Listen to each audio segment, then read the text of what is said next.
Well, I am here at the Forum on Central Banking. You know, we've got that blockbuster panel tomorrow from all the central bankers. Today, as you were saying, we're going to hear from Mario Draghi. But last night, at the opening dinner, there was what was described as a provocation from Larry Summers, the former Treasury Secretary. Larry, thank you very much for joining us.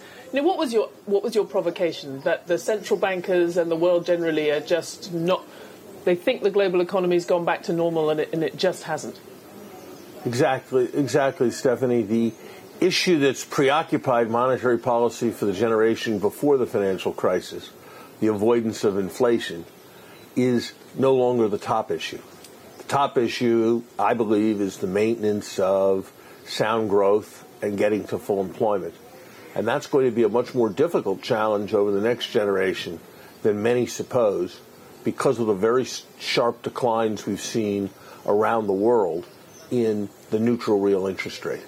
Declines that in many cases have been masked by the very substantial fiscal expansions we've seen. I mean, you were obviously known for having popularized the fear of secular stagnation. I mean, in a sense, you know, some people have thought that you'd walked away from that a little bit over the last few years, but I felt like you were sort of doubling down on it last night.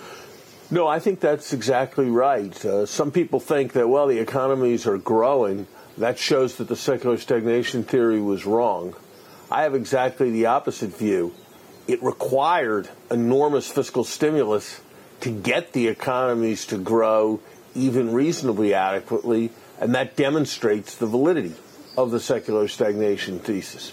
Relative to what happened in 2013, when I first talked about secular stagnation, take the United States. You've had far more fiscal expansion than we had then. You have lower long-term interest rates than we had then. We have asset prices that have increased in an unsustainable way. And so it's not that the economy has somehow healed itself. It's that the set of developments predicted by secular stagnation theory have happened. And yet many make the mistake of condemning those developments as somehow inappropriate because they represent abnormal monetary policies or excessively expansionary fiscal policies.